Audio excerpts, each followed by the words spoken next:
Next up on the agenda, we have a special guest, our keynote speaker, who graciously agreed to be here today.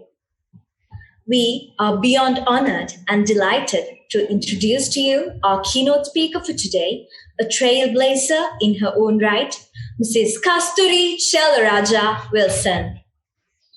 Mrs. Chellaraja Wilson made history by being the first female group CEO of a public quoted conglomerate in Sri Lanka, Hemas Holdings, effective from the 1st of October 2020. Effective 1st July 2020, Mrs. Chellaraja Wilson also assumed duties as the non-executive director of Hemas Holdings. She was recognized as being one of the 12 top women changemakers in the country in 2019 by the Parliament of Sri Lanka and USAID. Her long list of accolades speak for herself, and we are excited to hear from her today. Please join us with a virtual round of applause and welcome Mrs. Kasturi Chellaraja Wilson to the screen. Hi everyone. I think you have your your Chancellor here, Vice Chancellor Professor Chandrika Wijeratne, who is the chief guest, and the other university faculty who are online, and of course all the young graduates who are orators and who are taking part today. Firstly, I must congratulate all of you for taking part in this and doing it so well. So I must tell you one thing about me is that I hated public speaking, and I think I suck at it. But in school, when I was a school games captain for the entire school, so at the sports meet, you need to be able to give a speech. And I gave up my badge. I went to the principal and said, I'll give up my badge because I didn't want to be giving a speech.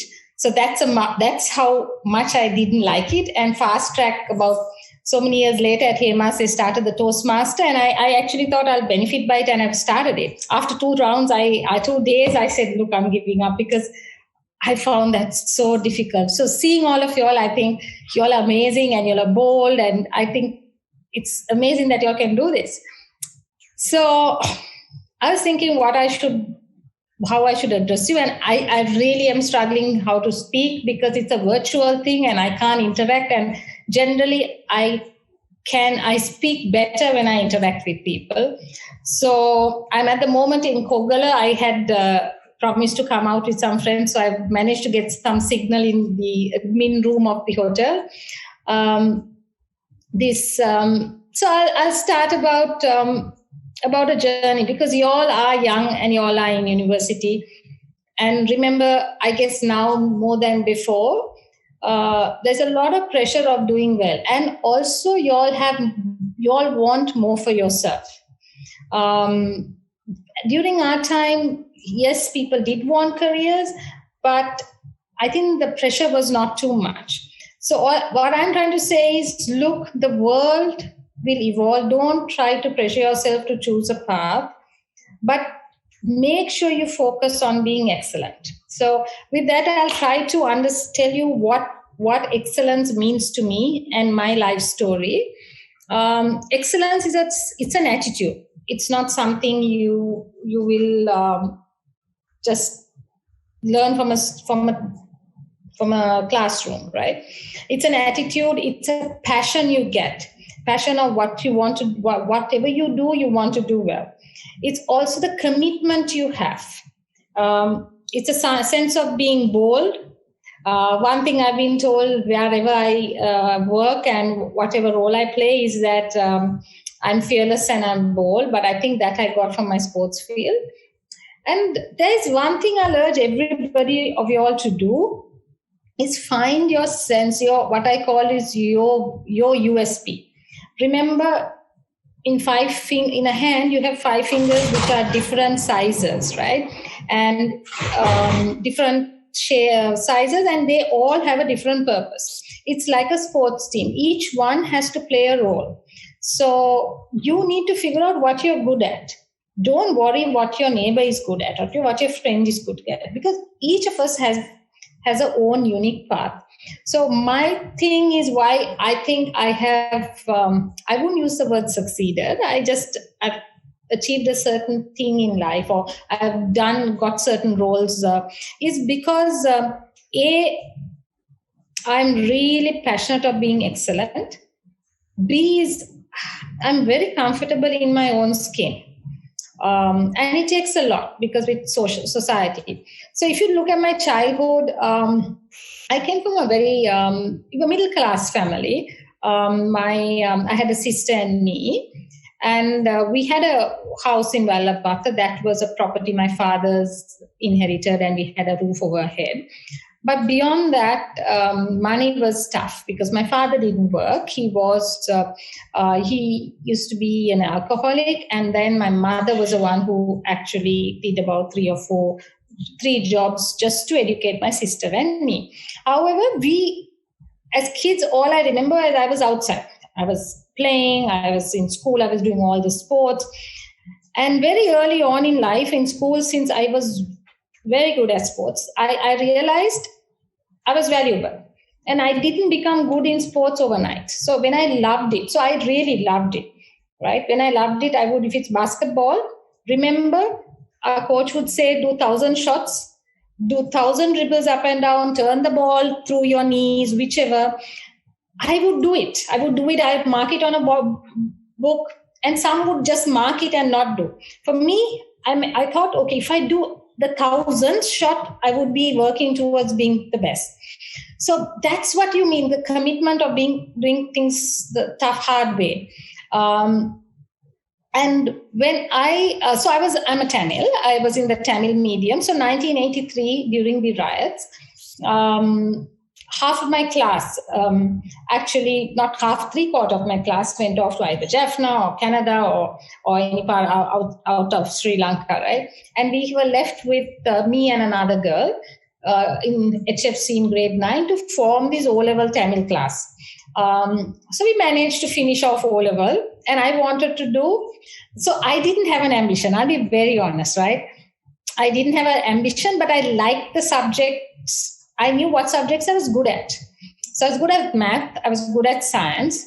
I was useless at accounts. Or I didn't even try accounts. Even at O-levels, I didn't do. I did art because I thought I can't study any more subjects. So basically, I chose double maths, physics, chemistry. And there was no class. It was only me. The other girl chose commerce. So after O-levels, of course, some people came back from Jaffna and stuff, and you had a science class, but you didn't have a maths class. And at that point, I told my principal, I might have to leave. Good Shepherd wanted me to join them because they wanted me to play netball and basketball for them. And Sister Charles said, no, you're not leaving. Don't worry. Even if it's for one student, I'll figure it out. So I realized I was valuable. So that my USP was there. Then in my passion, while I was doing A-levels, I did all 3 sports. I was doing my athletics, I was doing my netball, I was doing my basketball, and I found time for it. And I found time to study as well. Of course, in hindsight, I guess I could have spent a bit more time on studies, and maybe my outcome would have been different. But I didn't defocus on anything, put it that way. So that's the passion. When you have passion for something, you have to accommodate and do what's needed on the rest. So that's how when you realize a USP, you kind of do stuff, right? You think people kind of accommodate you. So on a commitment type point of view, so these are the lessons I'm kind of teach you what kind of things relate to commitment. So I remember when I was born in January. So there, when you finish doing your A-levels, you actually can do an extra year, and you can play for school an extra year. So the last year I was playing under another girl called Christina. And my mother wrote this lovely letter to sister and said, Kasturi has done so much for school.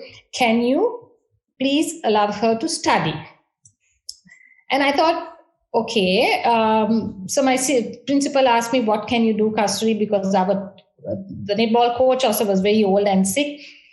So I used to go to my tuition classes, because at that time I had to eventually, 6 months before my exam, I had to learn to think. So my maths was taught to me in English in school by the Sinhalese teacher. And so I had to, for 6 months, I had to read the Tamil paper and learn to understand that math problem in the Tamil in the Tamil words in my brain. So it's different. It's like reading a question in English and understanding, and reading a question in Sinhalese and understanding. So, but I would go for my tuition class. I would tell my teacher, look, I'll do these sums, and I run off to school without telling my mother. I'll practice with the girls because I didn't want to let the team down. They were under another captain. I was playing under them for the last year. And that was what commitment was. So sometimes you really have to do things where morally you feel you've done right by the team.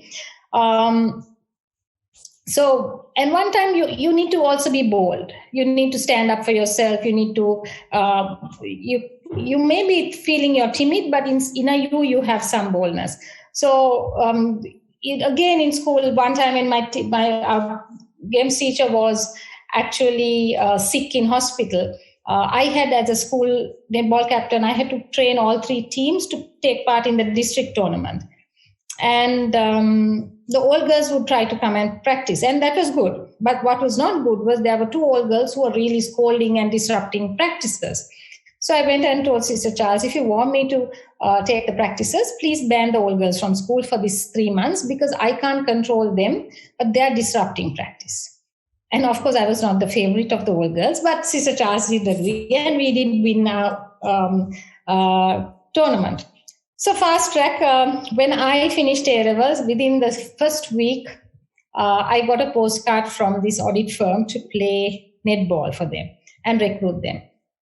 So I didn't know anything about auditing, but I mean, I remember the first time I went into auditing and they were teaching me a bank rep, and I was trying to understand in a bank statement as a consumer, a debit is an expense or a charge, and a credit is money coming in. But in an accounting sense, it's opposite. So I had a time understanding what all this meant. But by my quality of learning everything and trying to do well in everything, I wanted to know everything. So I would ask the most dumbest questions, I guess, for somebody. And that's how I learned the basics of auditing. But I was recruited to play netball, I must say. So in the meantime, that time you had all this ragging and universities closed. This is the 1989, 90s period. And finally, my results came. I missed engineering and I got physical science. And I came to Columbia University for all of one day. Before that, my sister had got into Morato University, and she got ragged so badly. And after the 4th day, she had to be hospitalized and she gave up university. So I'm coming from that background. So I walked into Columbia University, and I'm sure this guy was not trying to harm me, but he said, you come here, and he kind of pointed the finger. And I looked behind me and I thought, okay, and then it was me. And I walked off. So that's the first time I gave up on anything in life. And I just felt so guilty because my mother struggled to look after us. All she asked from me is to get qualified so that I can be financially independent if the need arises. She never pushed us for a career, and nor did I ever want a career, I must say. So at that time, I decided I needed to do something, and I was headhunted by Hatton National Bank again to play netball. But I was good in my work. I had got promoted to a senior auditor or something like that at that time. And I walked up to my boss and said, I've got a job at HNB and I'm going. So now I would have been earning like 2,000 rupees at that level, and HNB was offering 10,000. So I wanted to study. Now I didn't have, even though we had a roof and we didn't have excess money, even to pay for my education, because when my sister got ragged, we had to sell the little land we have and send her overseas. So my boss said, you're not going. You better do some accounting because you're good at it. So I said, okay, but I don't have the money. Then he said, no, the company would pay for it. So that's another thing. So sometimes if you work at being excellent in whatever you do, and you have that drive, and people see that you are not trying to be lazy, you have the passion to succeed, and they would step in. And actually my company paid for my education, but that doesn't mean I took life so easy. I mean, I didn't think it was taken for granted, and the condition was I had to pass every exam first time. So I did CIMA. I tried chartered, and I found the class a bit too boring, but I did CIMA. And eventually, I'm a typical day to show what hard work would be. So we didn't own a car at that time. So my hard work would be like get up at 5:30. I have to be at either Good Shepherd or I think that at Independence to train for the national pool. I was playing for the national team by that time. And by about 10 o'clock, you have a shower and you go to work. And then by 3 o'clock or 2 o'clock, you're back on the pool at pool practice. And at 5:30, I go for my CIMA classes, right? All this by bus. Actually, one time I owned a small of those bikes, those Chelly bikes, and I almost died in it, and then I sold that was gone. So CIMA classes, and by about 8:30, you take another bus and go home. And you start the next day the same way. Now when I look at it, I have two sons, and I'm sure they would have been complaining about it if they had to do it for more than a week. But I don't think I ever complained because I loved what I do. So that's the secret. Whatever you wouldn't know what you would be good at or what you love. So it's okay to try something you're traditionally not supposed to try. And if you love it, that's really good. So, but at 22, I just decided I was working at some restaurant. I worked, and I just not a big pressure job and stuff. I got married, and then I got pregnant, which I wanted. I wanted to have I want to be a mom. And I marched up to my boss and said, okay, I'm pregnant, I'm leaving. And he said, look, you have not even had your baby, and why are you giving up? And it was really wise words from him. Otherwise, I would have been foolish. So sometimes you're foolish, but there would be people who are wiser than you, and it may be good to listen to them sometimes. So I actually waited on, and I enjoyed my motherhood, where I would work from home throughout. They would send the files. I was an audit manager by then. And the thing is, I didn't really have a full-time career, but I didn't get out of a career. And I did what I wanted most. That was to be a mom and enjoy those moments. So some wouldn't want it, and that's fine. Some would want to have a career. That's fine. So I was one of those ones who, in some ways, wanted to have a good life, but lacked this ambition of pushing myself on a career. But I wanted to push myself on other stuff. So eventually, by 26, I was a mother of two. Then by that time, I would drop my elder one at Montessori, go to work and pick him up and come back home. So that's how I kind of structured it. But at 29, 30, I became a single mom. So at that point, I had to take a call of going into full-time career for a simple reason. I wanted to give my kids a better life than me. And I had to do whatever I could within my capacity and my talents to do that. So I remember every job. I mean, the first full-time job I went was to a courier company called Aramex Airborne Lanka, and that was an Arab boss at that time. And I told him I'm a mom and I'm a single mom. So there are times I would have to go off for things, pick them up, but my work was good.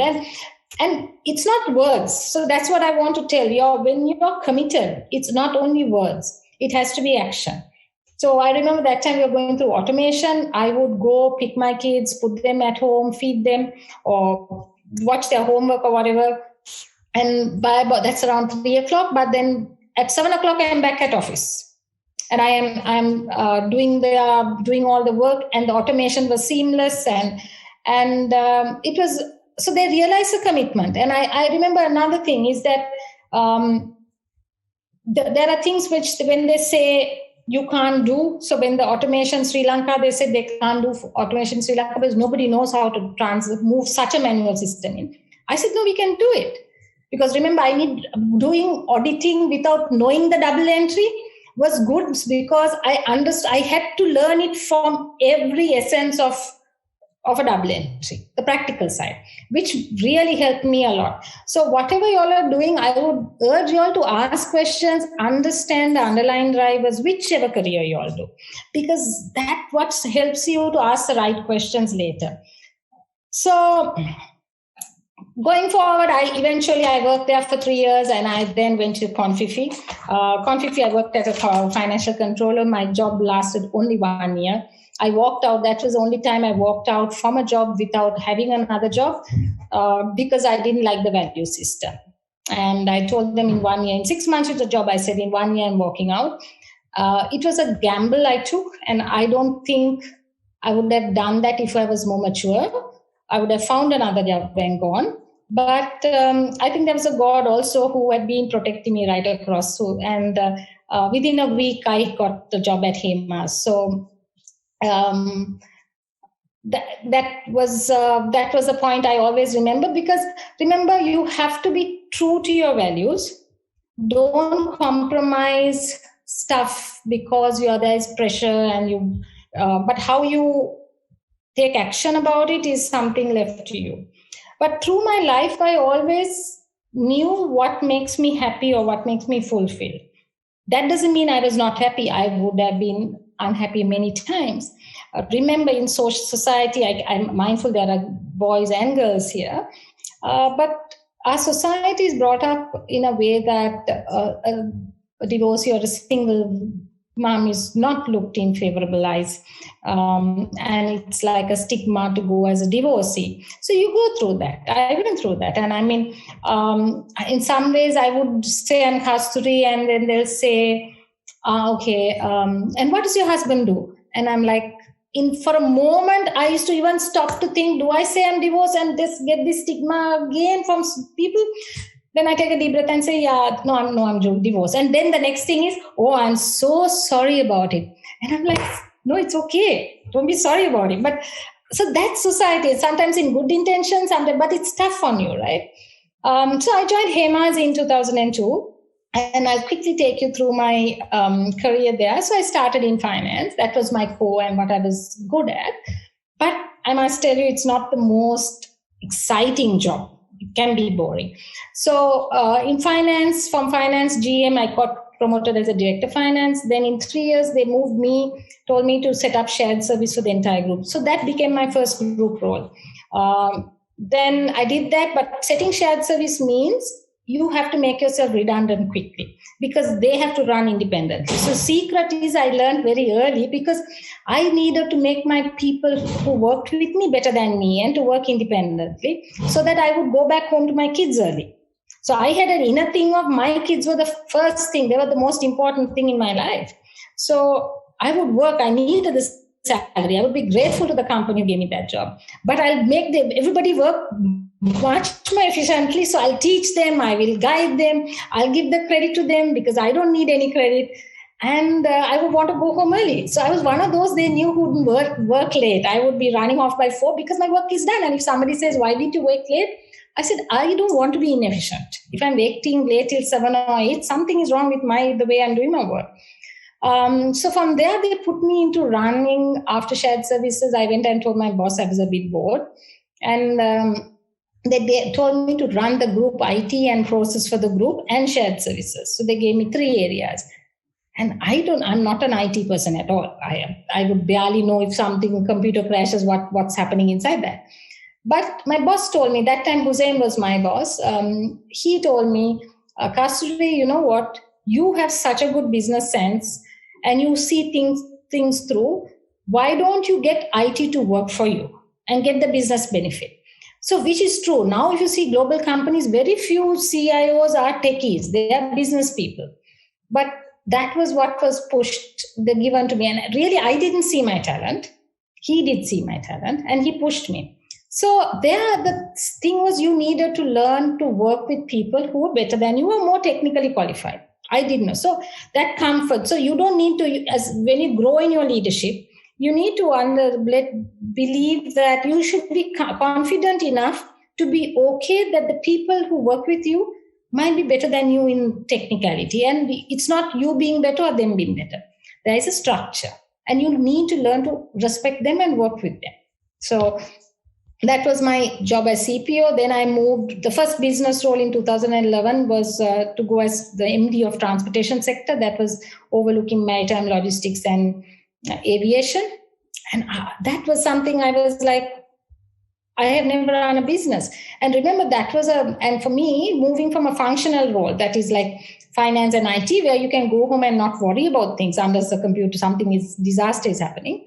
Moving into a business role where you have to constantly be on the ball was a big shift, because my kids were growing. Can I do this? And again, it was my boss. This time he didn't give me a choice to think. He first said, think about it. And I thought about it and said, no. And then he said, I'm sorry, I've made up my decision. You better move. So, but I enjoyed it, because another thing which I struggled with, everybody who was reporting to me was easily 9 or 10 years older than me at the new role. And they did come and ask me, Kasturi, now you're here, but we're wondering, I don't take offense. They were very mature. They said, don't get offended. But I wonder why you have been selected and none of us got the opportunity. So I said, look, I'm glad you told me this. Give me 6 months. If you don't see value in me, let's talk about it. So, but in 6 months, before 6 months, actually, they came and said that we understand why you have been put in here as a leader and you brought the best out of them, which was true. I think what I brought to the table, which I learned from playing sports and playing with for the Sri Lankan team with people from different races, different social backgrounds, is to work with people, to understand what each person's skill is. Because to win in corporate or in sports, you should have diverse people with different skills to come together to win. If we were all accountants, we'll be looking at something in one way. And that is definitely going to be the failure of that company. Diversity, as much as how diverse you are, the more diverse you are, the more successful you would be. So that's one thing Sri Lanka has to embrace. And it breaks my heart. I've been through 1983 riots. It breaks my heart to see such racial things going on. Yes, extremism shouldn't be kept, but nobody should. The fact that we are from different races and religion should be unique to Sri Lanka, and we should use that diversity anyways. So during transportation, I must say I ran it for 5 years, till now I'm actually running it though. In that 4 or 5 years, we kind of the revenue grew by four times. I divested a lot of portfolios. I made a lot of mistakes there. We invested in things which went belly up, but 1 or 2 really did well.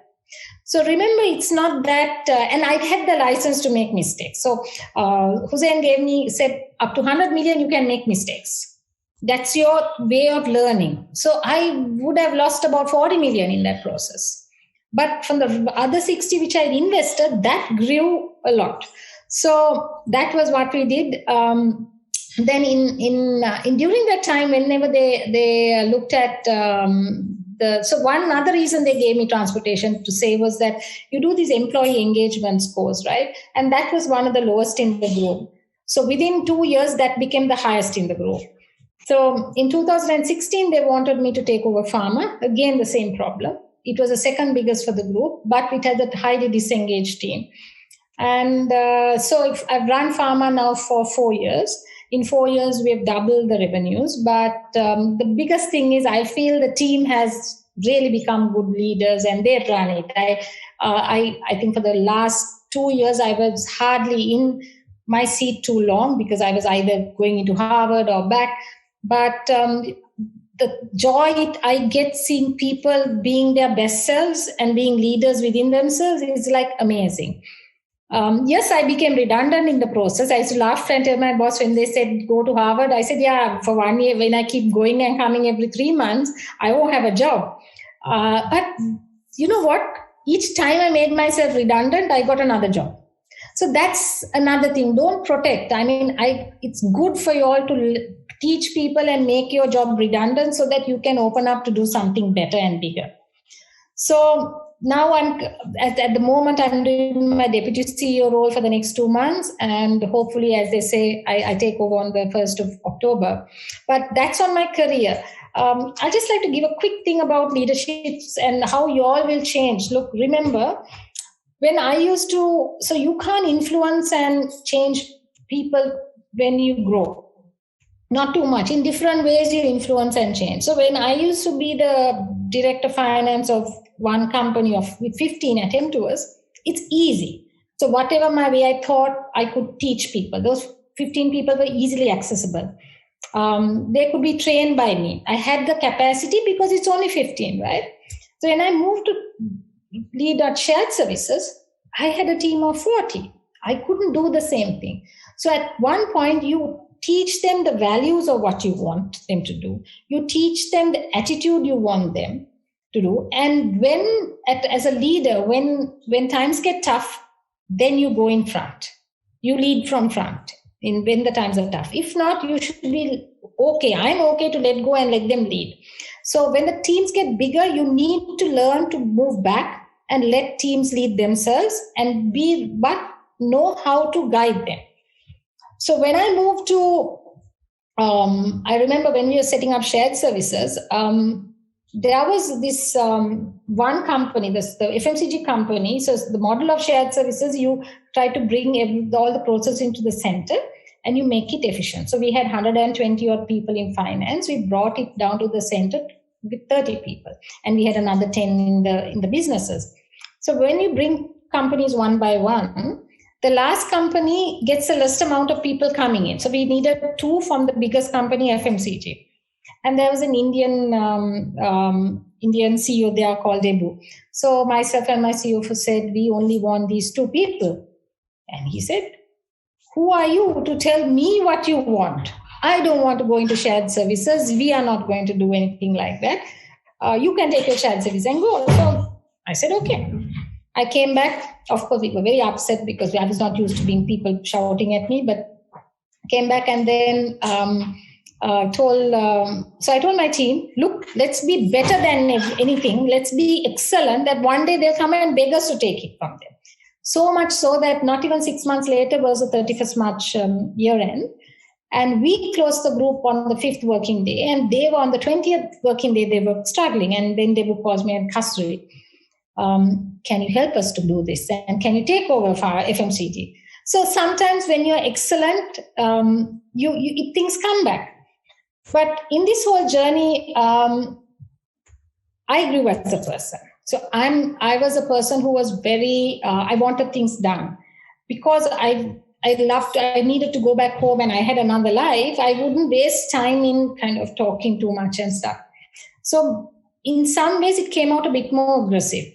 And if they did 360s, so when I was growing as a leader, they would do 360s. And I realized I was not being fair by my team if I didn't slow down.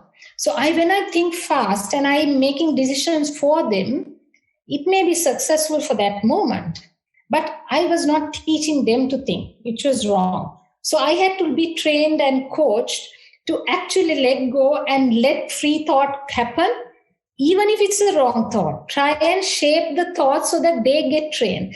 So my 360s would be, Kasturi is passionate, excellent, all that, but she's very aggressive, and somehow we can't share our thoughts with her because she doesn't listen to others. She's very aggressive. All these things were coming out. So I had to step back and listen. I couldn't not listen. And from their side, that was valid because I was just trying to dictate what I thought was right and what was wrong. So that's how I grew. And of course, they also knew I was compassionate and stuff like that. But where work was concerned, I had to adjust a lot to take people along. So finally, not much. Beyond that is that when I grew into the C-level roles, it doesn't come without issues. I'll tell you, it doesn't come that nobody gave me this job on a platter. Any corporate has its issues, but I guess there are points There was sometime there was so much of issues that I was thinking, look, what do I do? And then inside my heart, I thought, this is about 8 years ago, I thought, Kasturi, put your head down. You need to do this job because you need to educate your kids and make sure you're your best self at that point. So I didn't leave any room for any errors. I was really working 110%. And when that period goes, you come out stronger. So sometimes in life, most times in life, there'll be tough times. That's guaranteed. But put your head down and remember tomorrow is always going to be better than today. And lean on people. In my life, I've leaned on everybody, from my mother to my domestics at home, to my driver, to my mother's nurses, to my secretary, to my colleagues, to my bosses. I mean, some days I remember when my younger son had to enter uni in Malaysia, it was the board meeting, the annual board meeting where you have expat board members coming in. And I just told Hussein, I'm sorry, I'm going off and it's my son's first day. I have to be there. Can you do my presentation? And he said, okay. So sometimes you need to do what you feel is right and lean on people and don't feel shy about it.